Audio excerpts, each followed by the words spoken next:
आखिरकार भाजपा का रुख समझ में नहीं आ रहा है, भड़कना भी होता है। क्या यह हिंदू वोटों की धार कहीं कमजोर न हो जाए, इसके लिए यह चलती है क्या भारतीय जनता पार्टी? रजन। नीरज जी नमस्कार। थोड़ा देर से जुड़ने के लिए क्षमा चाहता हूँ, कुछ परिस्थितियां ऐसी थी, मैं हॉस्पिटल गया था एक पेशेंट को देखने के लिए। खैर, पहले तो मैं ये कहना चाहूंगा इस मंच के माध्यम से कि भारतीय जनता पार्टी का कोई भी कार्यकर्ता या नेता डरपोक नहीं है, भयभीत नहीं है। कांग्रेस चाहे जो कहना चाहे कहे। राहुल जी ने जैसा भी कहा कि डर रहे हैं, शायद तभी नहीं आए हैं, कोई किसी परिस्थिति में हो सकता है जिस कारण से मैं नहीं आया, जुड़ पाया था। अगली बात यह है नीरज जी, देखिए भारतीय जनता पार्टी जो है वो किसी भी प्रकार की जातिगत हो या धार्मिक तुष्टीकरण की राजनीति नहीं करती। हम एकात्मवाद की बात करते हैं, राष्ट्रवाद की बात करते हैं, देश में सभी हिंदुओं को, और हिंदू का मतलब देश में रहने वाले सभी नागरिकों को एक साथ लेकर चलने की बात करते हैं और उनके समग्र विकास की परिकल्पना को साकार करना चाहते हैं। ये तो हो गया हमारी विचारधारा, हमारा एजेंडा। दूसरी चीज ये मैं जानना चाहता हूं कि जो कांग्रेस पार्टी गला फाड़ फाड़ के जातिगत जनगणना की मांग कर रही है, जरा उससे ये पूछा जाए कि जब नीतीश कुमार ने 2023 में उसमें बिहार में जनगणना कराई थी तो वहां सरकार में कौन लोग थे? यही लोग थे ना गठबंधन में। ठीक है, चलिए छोड़ दीजिए। अब आप कहेंगे कि नीतीश कुमार इस समय एनडीए का पार्ट हो गए हैं। आप मुझे बताइए कर्नाटक में सरकार किसकी है? कर्नाटक में सरकार किसकी है? कांग्रेस की है ना। वहां जातिगत जनगणना हो चुकी है, उसकी रिपोर्ट टेबल क्यों नहीं करी गई? क्यों नहीं वहां लागू कर रहे हैं? ये दोहरा चरित्र दर्शाता है। फिर अगली बात पे आता हूँ, राजस्थान में 1931 में जातिगत जनगणना हो चुकी है, आज से लगभग 90 साल पहले। वहां आज तक क्यों नहीं लागू किया गया? कांग्रेस सरकार तो वहां बराबर रही है, क्यों नहीं लागू किया इन्होंने? इसका मतलब है कि राजनीति करने का ही सिर्फ उद्देश्य है कांग्रेस पार्टी, इसलिए वो बार बार उस मुद्दे को तब उठाते हैं जब वो विपक्ष में होते हैं। मैंने जैसे पहले कहा कि तुष्टीकरण नहीं करना है, हम जातियों का तुष्टीकरण करने के जनगणना का विचार नहीं रख सकते। हम सबके विकास के लिए बात करते हैं, सबके विकास के लिए जो भी आवश्यक कदम होंगे वो उठाए जाएंगे। और अगर जात की इतनी इनको चिंता थी तो मंडल कमीशन की रिपोर्ट 1980 में टेबल हुई थी, आप भी जानते हैं। उसके बाद सरकार किसकी आई थी? राजीव गांधी जी गवर्नमेंट में आए थे ना, क्यों नहीं लागू कराया था उन्होंने मंडल कमीशन को? 10 साल तक किसका इंतजार कर रहे थे? इसका मतलब है कि आप जब सुविधा आपको नहीं होती है, अपनी सुविधा के हिसाब से आप मुद्दों को और नीतियों को भटकाने का काम करते हैं, देश को बरगलाने का काम करते हैं। तीसरी बात मैं इस बात पे आपसे कहूंगा, जो ये कह रहे हैं सत्य की बात, जैसा अभी राहुल जी ने कहा कि राहुल गांधी सत्य बोलते हैं, सत्य का ही उनको वो आचरण का प्रदर्शन करते हैं। राहुल गांधी देश का एक ऐसा व्यक्तित्व है, ऐसा नेता है जो बड़ा दुर्भाग्यशाली है सदन के लिए उसका होना। ऐसे व्यक्ति का होना जो सिर्फ झूठ बोलता है। उन्होंने अग्निवीर पे झूठ बोला, उनको चेकमेट मिला, उसके ऊपर जवाब नहीं दे पाए। कल आदरणीय रक्षा मंत्री जी ने कहा है अग्निवीर पे आप जितना बड़ा डिसीजन करना चाहते हो कर लीजिए, मैं सारे तथ्यों को सामने रखूंगा। अग्निवीर पे जो झूठ उन्होंने पीड़ित परिवार को लेकर के बोला, उसका खंडन किया गया, उसके बाद वो कोई जवाब नहीं दे पाए। 2 बार झूठ बोला सदन के अंदर की कार्रवाई रिकॉर्ड होती है, यहाँ नहीं देश और विदेश में जाती है, उसके बाद भी ऐसे पटल पे वो व्यक्ति झूठ बोलने का काम करता है। तीसरी बात मैं एक चीज और आपको बताऊं, उन्होंने सदन में एक बड़ा हंगामेदार स्टेटमेंट दिया कि मुझे लोगों से मिलना होता है, वो मिलने आते हैं, मुझे मिलने नहीं जाता, रास्ते को बंद करके रखा गया। आदरणीय स्पीकर महोदय ने इस बात को इंटर करके उनको जानकारी दी कि सदन की गरिमा होती है, सदन के अंदर कौन आएगा कौन नहीं आएगा इसका विशेषाधिकार स्पीकर के पास होता है। खैर, विशेषाधिकार का उल्लंघन करके उन्होंने उसको किनारे करके उनको मौका दिया। जो लोग राहुल गांधी से मिलने सदन के अंदर आए थे, उन्होंने सदन के अंदर से बाइट दिया। आप बताइए, सदन के अंदर से किसी बाहरी व्यक्ति को बाइट देना अलाउ है क्या? संसदीय जो प्रक्रिया है, संसदीय प्रणाली है, जो कार्य व्यवहार है, उसकी विपरीत है कि नहीं है? संसदीय आचरण का उल्लंघन है कि नहीं है? अब जब इन्होंने ये सुनिए नीरज जी, मैं एक बात अभी उसी का आ रहा हूँ। फिर जब ये बात स्पीकर साहब ने उन्हें क्लियर करी तो राहुल गांधी ने सदन के अंदर खड़े होकर के कहा कि मुझे सदन के टेक्निकल इश्यूज के बारे में जानकारी नहीं। आप मुझे बताइए, नेता प्रतिपक्ष जैसा पद पे बैठने वाला व्यक्ति ये कहे कि हमें सदन की कार्यप्रणाली के बारे में जानकारी नहीं है। 10 साल सांसद होने के बाद में संसदीय कार्यों में जो सम्मिलित रहता हो, वो ये कहे कि हमको संसदीय कार्य विभाग के बारे में जानकारी नहीं है। कितना दुर्भाग्यपूर्ण ये कथन है और कितना दुर्भाग्यशाली वो पार्टी है जिसका नेता इस प्रकार का है। जनगणना की जो बात कर रहे हैं कि सबका व्यवहार सबको पता होना चाहिए कि हम कितने हैं, आप मुझे बताइए जातिगत जनगणना में, चलिए ठीक है, ये तो मैं कह ही चुका हूँ कि ये लोग कुछ नहीं करवा रहे हैं, इन्होंने जनगणना करवाई तो वो कहाँ लागू किया? इनके स्टेट में तो लागू तो नहीं है। चलिए ठीक है, मान लेते हैं कि लागू नहीं है, कोई बात नहीं, माफ कर दिया जाएगा। अब मैं इस विषय पे आता हूँ जो इसका जो फंडामेंटल इश्यू है कि जातिगत जनगणना अगर हो जाएगी, आप मुझे बताइए बैकवर्ड रिजर्वेशन कितना है? 27% है। 27% बैकवर्ड के आरक्षण के बाद में अगर वहां पे 1100 जातियां निकल के आएंगी, छोटी बड़ी सब मिला करके, और किसी छोटी जाति, जिसके छोटी जाति का मतलब है जिसकी संख्या कम, अगर उसका 1% उसका उसमें क्या बोलते हैं शेयर है अपने जाति के आंकड़ों में, तो उसको आप किस प्रकार से संसद की सीटें अलॉट करेंगे, किस प्रकार से उसको नौकरी में आरक्षण देंगे?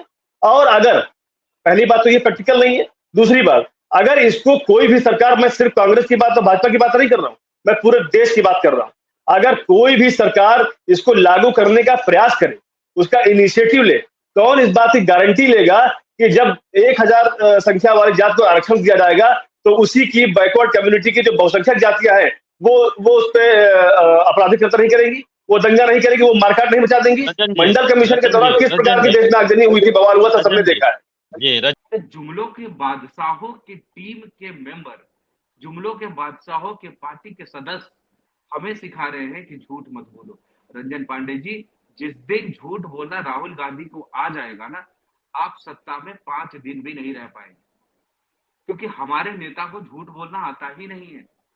हमारा नेता बिल्कुल सत्य, अभी बताऊंगा आपको क्या क्या झूठ बोलते हैं, अभी बताऊंगा, रुकिए, परेशान ना होइए, सत्य और अभी बता रहा हूँ। के मार्ग पे चलने वाले व्यक्ति। अरे आप क्या बोलेंगे?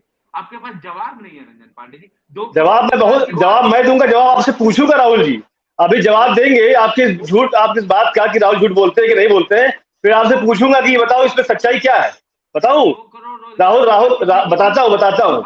आप जातिगत सवाल विपक्ष को पूछने का हक है यार, आप उसका जवाब तो चलो चुप, चलो आप बोल लो, फिर आपके सारे सवालों का जवाब हम देते हैं। नहीं, आप बताइए, 2 करोड़ रोजगार की बात किसने की थी? राहुल गांधी ने या मोदी जी ने? किसने की थी? अभी सारे सवालों का आपके जवाब दे रहा हूँ, आप बोल लो। बताइए ना, राहुल गांधी जी इतने दूरगामी हैं कि उन्होंने 4 महीना पहले ही कह दिया था कि कोरोना विस्फोट होने वाला है, और उस पर सरकार हंसते हुए उस बात को नजरअंदाज कर दी। ये बात नीरज भाई को पता होगा कि राहुल गांधी जी ने कब कहा था। 4 महीने पहले स्टेटमेंट था उनका कि आउटब्रेक इतना खतरनाक होगा कि सरकार संभाल नहीं पाएगी। तो भविष्यवाणी इतनी बढ़िया करते हैं तो भविष्यवाणी वाला एस्ट्रोलॉजी का काउंटर क्यों नहीं खोल लेते? काहे संसद में बैठे जहां उनको जानकारी तथ्यों के बारे में नहीं है?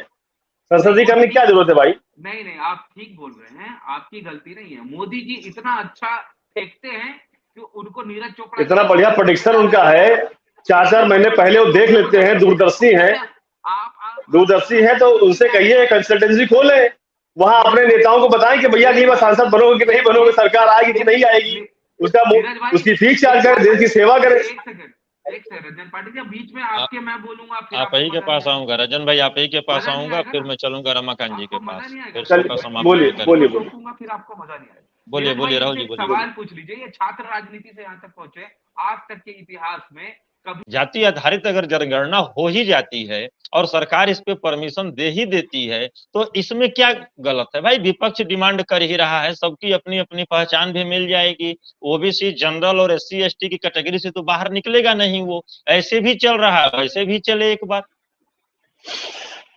नीरज जी बड़ा मजा आता है जब ऐसे प्रकार के प्रश्नों का, ऐसे मुद्दों पे बात करने को मिलता है। ये बताइए, झूठ बताइए, आप बता रहे थे कि हमारे अच्छा चलो झूठ, पहले झूठ। नीरज देखिए, मैं ड्यू रिगार्ड मैं आपसे परमिशन चाहता हूँ कि मैं पहले झूठ पर चर्चा करता हूँ। पहले झूठ बोलेंगे, पहले झूठ, हाँ, अब झूठ की चर्चा बता दूं कि राहुल क्या झूठ बोलते हैं। अभी राहुल गांधी ने संसद में कुछ दिन पहले जो विषय सत्र चल रहा था, उसमें उन्होंने 3-4 फोटो धर्मगुरुओं के दिखाए थे, शिव जी का दिखाया था, गुरु नानक जी का दिखाया था, आदरण इस्लाम का भी दिखाया था। इस्लाम का उन्होंने मोहम्मद साहब का, पैगंबर साहब का फोटो नहीं दिखाया। पूछे जाने पे कहा कि उनका फोटो नहीं है। न्यूयॉर्क टाइम्स की न्यूज है जिसमें लिखा है कि पैगंबर साहब का फोटो दिखाने पे वहां पे विद्यालय में उपद्रव हुआ और उस टीचर को सस्पेंड कर दिया, टर्मिनेट कर दिया। इसका मतलब है कि फोटो है, फोटो आप ढूंढेंगे पैगंबर साहब का तो आपको ही मिल जाएगा।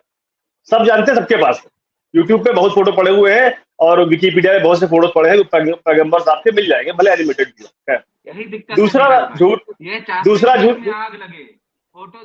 बता रहा हूँ, देश में आग लगाने का काम राहुल गांधी कर रहे हैं। राहुल गांधी कर रहे हैं, मैं कैसे कर रहा हूँ ये भी सिद्ध करूंगा अभी। राहुल गांधी ने संसद के अंदर ये कहा स्टेटमेंट में अपने कि क्रिश्चियंस हो, चाहे मुस्लिम्स हो, चाहे सिख हो, वो जो है उपद्रवी नहीं है, वो हिंसक नहीं है, हिंदू हिंसक है। ये स्टेटमेंट उनका था कि हिंदू हिंसक होता है। बाकी कम्युनिटीज के उन्होंने कहा कि चाहे सिख हो चाहे इस्लाम हो, इनकी सुनिए, इनकी मस्जिदों में इन्होंने कहा कि सिख के गुरुद्वारे में और क्रिश्चियन के चर्च में, मस्जिद में, गुरुद्वारे में कोई भी आ जा सकता है, कोई रोक टोक नहीं है। मैं आपको बताना चाहता हूँ कि मुस्लिम कम्युनिटी में, इस्लाम धर्म में मस्जिदें अलग अलग होती है। हर मस्जिद, शिया की मस्जिद अलग होती है, सुन्नी की मस्जिद अलग होती है। आप मुझे बताइए क्या सुन्नी की मस्जिद में शिया को जाने की अनुमति है, या शिया की मस्जिद में सुन्नी को जाने की अनुमति है? नहीं है। सुन्नी के मस्जिद में अहमदिया को जाने की अनुमति है? नहीं है। एक बार घुस गया था कोई तो मार काट दिया। पहले परिचर्चा का विषय नहीं, झूठ। देखिए हमारे प्रवक्ता भाई का, हमारे 10 सेकंड दे दीजिए, तीनों पे बोल दूं, 10 सेकंड दीजिए क्यों। चर्च में कैथोलिक चर्च होते हैं, बाप्टिस्ट चर्च होते हैं, दोनों एक दूसरे में नहीं जा सकते। सिखों में भी जाटों का गुरुद्वारा अलग होता है और दलितों का गुरुद्वारा अलग होता है, एक दूसरे में जाने की अनुमति नहीं है। हिंदू धर्म में ऐसा नहीं है, मंदिर में आप जाइए कोई पूछता नहीं। क्या छोड़िए इस बात को। एक उदाहरण बता देता हूं कि इन्होंने कहा कि जो बजट की जो तस्वीर आई थी निर्मला सीतारमण जी के साथ में अधिकारियों की, उस पर इन्होंने कहा कि निर्मला सीतारमण के साथ में जो अधिकारी हैं, सेक्रेटरीज हैं फाइनेंस कमीशन के, उनमें कोई दलित ओबीसी नहीं है। देश में दलितों की आवाज उठाने वाला, दलितों के लिए काम करने वाला वहां कोई कमीशन का आदमी नहीं है।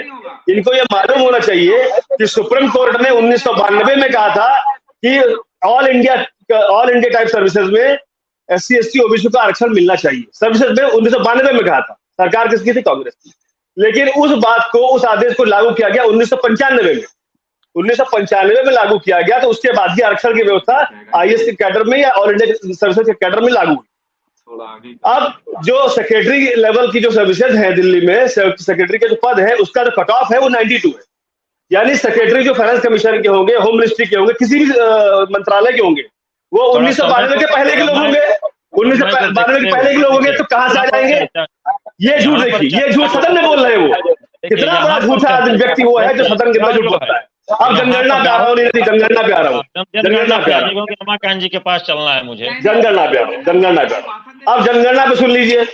चलिए, ये मांग कर रहे हैं, मैं कहता हूँ ठीक है, आपकी अपनी प्राथमिकता है, हमारी अपनी प्राथमिकता है। अगर आपको लगता है कि जाति जनगणना इतनी ज्यादा इंपॉर्टेंट है, तत्काल होनी चाहिए, तो दिल्ली में केजरीवाल सरकार 10-12 साल से है, क्यों नहीं कर रही है? कर देना चाहिए। राहुल गांधी की सरकार, यानी कि कांग्रेस की सरकार, कांग्रेस पार्टी की सरकार देश के कई प्रदेशों का नाम मैं गिनाऊंगा फिर समझ आएगा, उसमें कर देना चाहिए। कांग्रेस कर्नाटक में तो करके रखा हुआ है, लागू नहीं कर रहे हैं। क्यों नहीं लागू कर रहे हैं? चलिए प्रदेश को छोड़ दीजिए। 2011 में जब यूपीए की गवर्नमेंट थी, तो पूरे देश में जाति की जनगणना हुई, आप भी जानते हैं। हजारों करोड़ रुपए का उसके ऊपर व्यय हुआ, टैक्स पेयर का हजारों करोड़ रुपया उस पर बर्बाद किया। चलो ठीक है, आपने कहा कि जरूरी थी तो आपने आबाद किया, पैसा सार्थक था।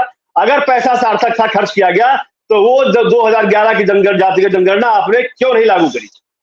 बताइए। 4 साल सरकार आपकी उसके बाद भी रही। किसका इंतजार कर रहे थे? इसका इंतजार कर रहे थे कि नरेंद्र मोदी आएंगे तो हमारी रिपोर्ट का लागू करेंगे। नरेंद्र मोदी आए हैं तो अपने हिसाब से वो जाति जनगणना करवाएंगे और लागू करवाएंगे। किसी भी जाति, बिरादरी, धर्म, संप्रदाय से, कैटेगरी से, वर्ग से हमारा कोई द्वेष नहीं है। सबके हित की बात, सबके विकास की बात जो होगी वो करेगी पार्टी। बिल्कुल, वही बात मैंने कहा था। मंदिर की धुलाई रोज होती है। मंदिर की धुलाई रोज सुबह शाम, प्रातः काल और शाम को आरती से पहले मंदिर के प्रांगण का प्रांगण बिल्कुल गंगा जल से। जी हाँ, गंगा जल से धुलता है मंदिर डेली। रंजन भाई, आप ऐसे तो नहीं। ड्रम भर पानी में अगर 10 नीरज भाई, अगर 10 लीटर पानी में 2 बूंद गंगा जल डाल दिया जाएगा तो भी गंगा जल ही बन जाता है। ये आप भी जानते हैं, धार्मिक हिंदू परिवार से आप भी, मैं भी हूं। ये तो अच्छी बात है रंजन भाई, आप ऐसे थे नहीं, लेकिन अब असर पड़ रहा है कि मोदी जी की बातों को आप बोलकर भूलना भी अब सीख गए हैं। चलिए, रही बात दिल्ली की, दिल्ली में तो हम दे ही रहे हैं ना, सबको अच्छी शिक्षा दे रहे हैं, अच्छे इलाज। वो तो हम भी दे रहे हैं पूरे देश में। हम तो नहीं दे रहे, वो तो हम भी पूरे देश में दे रहे हैं। दावा तो हम भी ऐसे कर सकते हैं। जाति का जनगणना की बात आप करो, जाति का जनगणना कब करवाओगे? बताओ ना। जाति का जनगणना, देखिए मुद्दा विषयांतर मत करिए रमाकांत भाई। आप दिल्ली में बताइए कि जाति की जनगणना आप कब करवा रहे हैं? आपने आज तक उसका प्रस्ताव भी किया है।